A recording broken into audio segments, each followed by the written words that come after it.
Here's the plan for closing us out, because we've had a very full day, and it is 4:30. We started at 8:30 and have worked through lunch and have had short breaks. This is we've set a fast pace and kept it all day.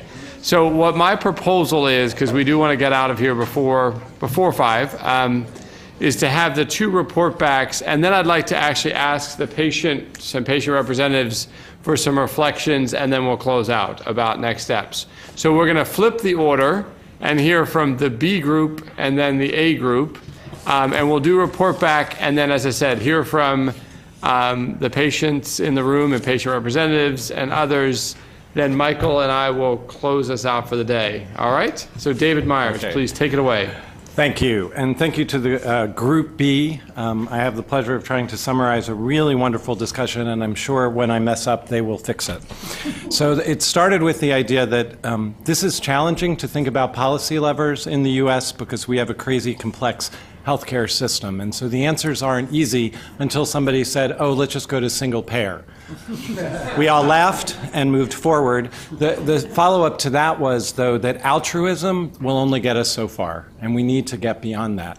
And the group accepted a model that I proposed that we think about this in terms of the necessary but not sufficient financing issues, and then move on to and we can call that the will, the incentive to do this, and then the need for understanding and support in implementing and those non-financial things. So that's how I'm going to organize it, starting thinking with the financial policy issues. In thinking about the financing, the group started with, well, how do we move the third-party payers in our current system, and that we need to drive and incentivize them forward. And so some of the thinking were there are innovations, once we know what the models are, that it can include things like tinkering with MLR, medical loss ratio, in such as a way to incentivize third-party payers to engage in financing these models. You could also use the tax incentives directly in their favor, again, to get them to invest in this type of model. And it was reflected back by another group of payers in the room that currently the financial incentives, especially looking at Medicaid programs, often have disincentives to engage third-party payers in participating in care for these people at all, let alone moving to new models. So we needed to eliminate disincentives. And that when we think about the payers, there's both the incentives coming to them about what to do, but they also have a series of issues about how then they work with both community providers and systems, and we need to think about the issues of they need willing and quality partners to be able to work for if we're going to move this forward. The group then pivoted a bit to say about, well, what about the provider systems? And that actually got to we actually didn't go as far into that because the thought was if the payment was there and then we're going to move to the non-support, the non-financial, the need to help move them. But people did point out that currently our metrics are not aligned well to get provider systems to organize their care in the way we wanted. And I'll put that on hold because we're going to come back to the need for outcomes and metrics and parts of these models to be better aligned. Sorry, making sure.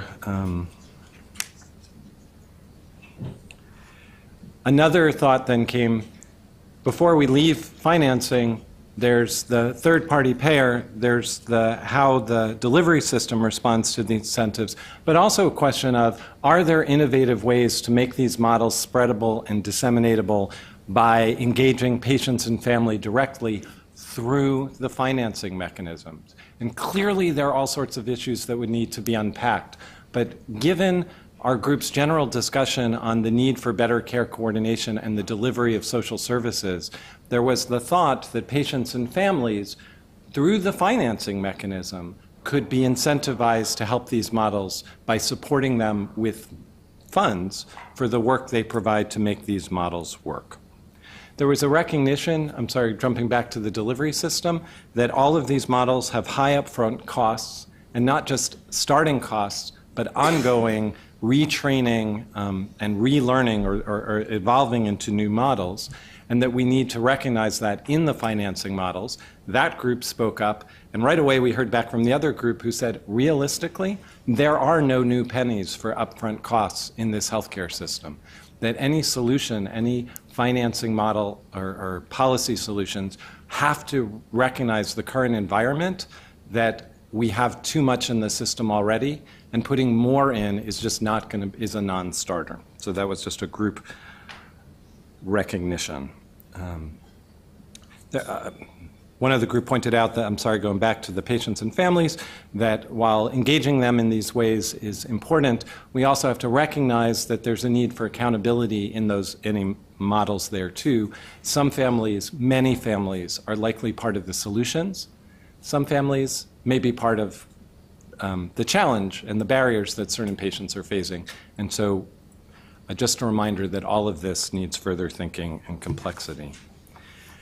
As we switched from understanding what are the potential financing policy levers we could pull, folks pointed out that we should also, there were some other barriers that we hadn't addressed. Remember that people with high needs start in different places, and the models have to be responsive to their needs, that current systems start at different places, and we shouldn't reward those who've been skimping on care and disincentivize those who've been doing more complex models or more comprehensive models by how we account for how they're currently paying. And that if we want long-term models that really make a difference in the lives of patients, we had to have longer-term cost calculations for these financing models. And this came from a patient representative who said that sometimes solutions that seem, it's penny wise, pound foolish, that we save a little bit right now thinking about a patient and a family, whereas if we invested more in them now, the long-term benefit in health and quality of life, but also cost to the system when you take a longer-term approach can work better. And that got the other side of the room to say, yes, and that's actually true for payers as well, that some of our payment policies are done on such short-term cycles that we incentivize plans for the short-term win, and that, in fact, pay for value can often turn around and say, well, you did so well, we'll pay you less next year, which disincentivizes them ever. So these longer-term horizons are important for both patients and families, but also potentially for third-party payers. When we switched over to thinking, so if you're with me, we switched over then to, well, what about the issues that aren't about financing? How do we make this work? And as two starting things that the group said, we need a playbook of these models. Whatever these models that we will be financing, we have to be able to explain to patients and families and delivery systems what they are, what are the components, how to do them. And just saying it once isn't enough, that delivery system change takes work, and that we should be considering in sort of a meta model the support that systems will need to implement whatever these models are. The group then really dove into an issue of for all of this, we need better outcomes. Not just better outcomes. We need to understand in this project and in any policy what the goals we are trying to achieve are, what are the outcomes we are all looking for. That in developing those outcomes, we must start with what patients and families are looking for, not what the healthcare system is looking for. And that once we have that clear vision of what our outcomes goals are, when we look at the metrics we currently have, we're going to see a mismatch. And we're going to need better metrics to drive to those outcomes. And then once we understand our outcomes and our metrics and have an idea about that, we should look at the different models to make sure that they have the components necessary to meet those metrics, to meet those outcomes. With that in place, we should consider workforce. Currently, workforce may be a barrier, an assumption that healthcare systems can take what they currently have and meet these new models is likely to cause us pain in the future. So we should start thinking about training the workforce. What is the workforce we'll need to the future? But once we do that, that'll actually move from being a barrier to something that will support implementation and spread. A very realistic person said, and when we're creating all these wonderful models and metrics and outcomes and financing systems, if we make this so complex that we create more work, we are setting ourselves up for more costs and less health. So just it was a realistic reminder that if we set the right goals and let people move towards them and have the incentives they need to make that happen, we're better off than trying to micromanage in such a complex environment.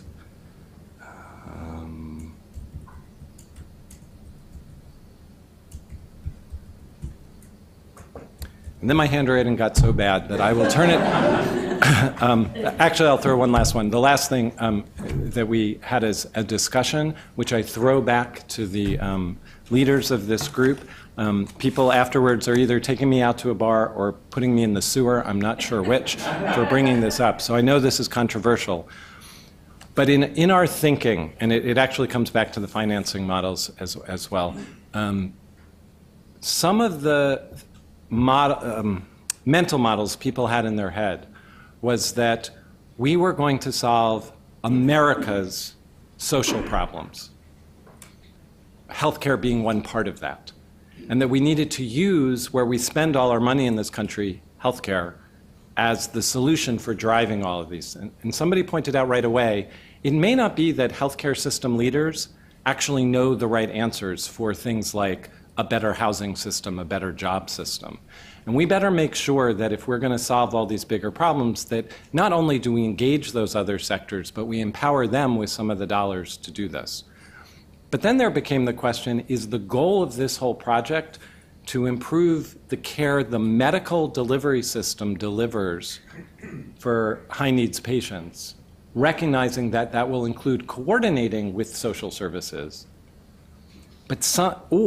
And a lot of people were really interested in this, we can save healthcare dollars when healthcare takes over and becomes accountable for delivering some of the social services that people need, which lowers their cost. And the great example of the patient who has no place to go after a hospital discharge, who stays in the hospital, and if we got them stable housing, the healthcare system would save money, and that person would do better. That's a win, right?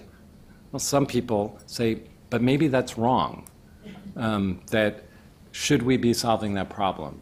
And figuring out where that boundary between social services and coordination with social services needs a little more thinking. There.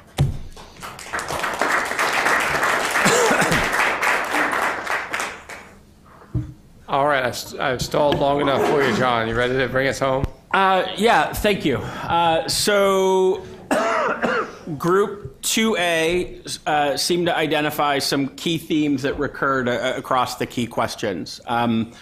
For lack of better buckets, they were sort of the legal benefits, the benefits that are legally defined in or offered by a certain type of payment policy, the quality and measurement domains and the actual measures themselves that exist within these programs, the payment model or the financial performance that attracts or serves as a barrier to participation, patient engagement experience, and equity issues. So starting with the key themes from the state and federal policy barriers to bringing new delivery models to scale conversation.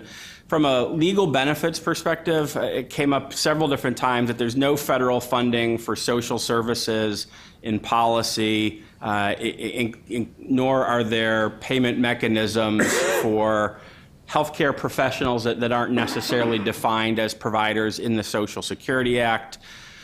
There are often geographic boundaries that define provider networks or payment eligibility that may appear somewhere on a map but don't really reflect how patients choose their providers. For example, the upward corner of Iowa. There may be beneficiary choice in Medicare fee-for-service, but high cost, high needs, or even non-adherent patients currently may risk being fired from the practices that they're in. So there's a fair amount of tension between freedom of choice and provider accountability. There's a discussion that payers may not be paying enough for things that they need to actually allow certain benefits to happen. Inpatient psych length of stay was offered as an example of, you may be paying for this, but if you're not paying for what patients truly need, then it's actually a barrier and not a service. There was a tremendous discussion throughout all three conversations about quality and measurement, mainly that as a barrier, the current measures misfit or don't fit well the high-cost patient population. From a payment model or financial performance perspective, there's a question asked, the focus is always on gain sharing or shared savings. Providers care about more than money. How do you appeal to the professionalism of healthcare providers or others and not just speak to them in terms of financial performance? The other side of that coin was, at the same time, if not enough providers or payers are willing to participate, there often isn't enough of an economic engine to gain momentum. So a new model just becomes a pet project and not something that actually moves forward. There seems to be a focus in the policy community on requiring providers to take on two-sided risk, but it's very difficult to ask smaller or independent providers to actually take on downside risk without running the risk of creating provider consolidation or sending them to affiliate with larger systems, which can then also drive up costs. So there's a question about how do we define or create successful risk-sharing models beyond just total cost of care? Is there a market basket within different providers that they could take risk on for? A good point was raised at the end that you can't always take a successful model from one part of the country and then drop it into another part of the country and expect it to be successful. So as a barrier, there may not be interest in that model. There may not be the capacity for that model, or it may not be effective because of cultural issues. You may see success in one part of the country and in a more homogeneous population, but struggle trying to achieve the same success in another part of the country. From a patient engagement and experience perspective, one of the biggest barriers, and it's really hard to sum this up because this in itself could be its own conversation, patients often don't know enough about or know why they should care about not just big picture things like healthcare financing, but even things closer to them, like how to choose a provider. There's a thought of, we just help people choose the right provider, but do they really understand what that means? And do we understand what they're interested in who's the best provider for them? Is it someone that's providing the highest quality care, or is it someone that's actually easiest for them to get to via public transportation? And then all too often, all of these above topics are discussed without the input of the patient, and providers and policymakers presume to know what they want. So the ever-present use of gift cards or financial incentives as a way to automatically bring patients to the table and help them participate in a model was an example of how lack of involving patients leads to the barriers.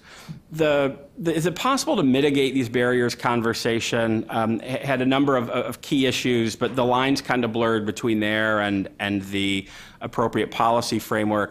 One of the more interesting things that was discussed was the use of business academies. So teaching providers who aren't necessarily defined in the Social Security Act, be they social service providers or different types of healthcare professionals, teaching them how to enter into contracts with risk-bearing entities or healthcare systems so that they can be paid when there isn't a defined mechanism for them to be paid.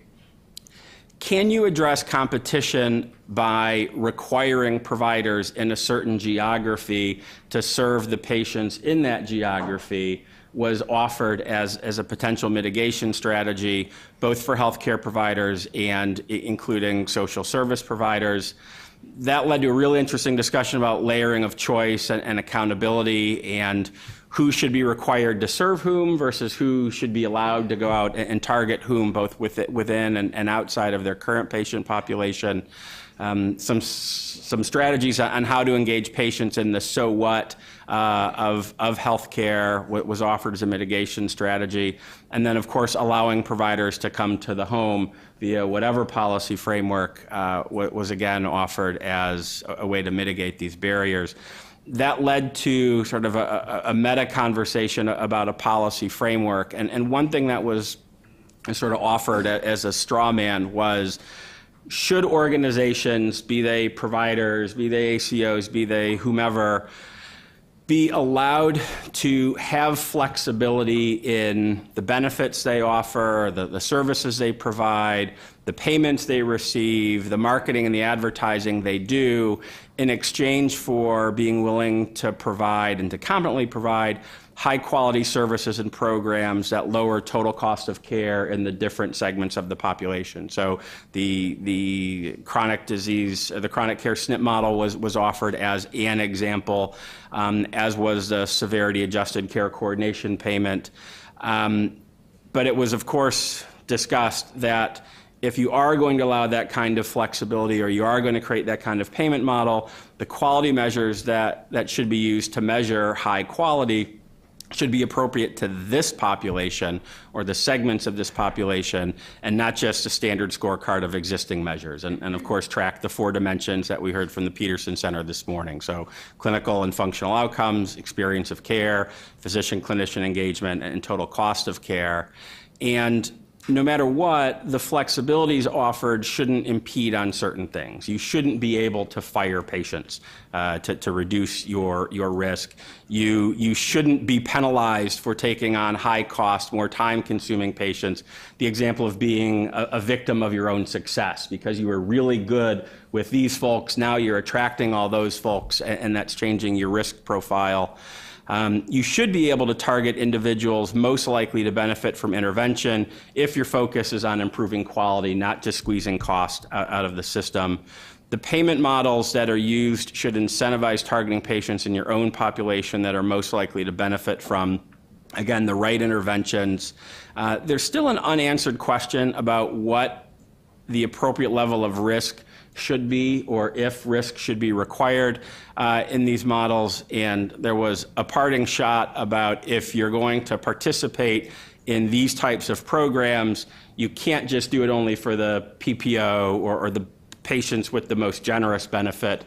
You really need to participate in all of the different benefit offerings across a particular payer. I'll pause there and see if the group had anything else to add to that.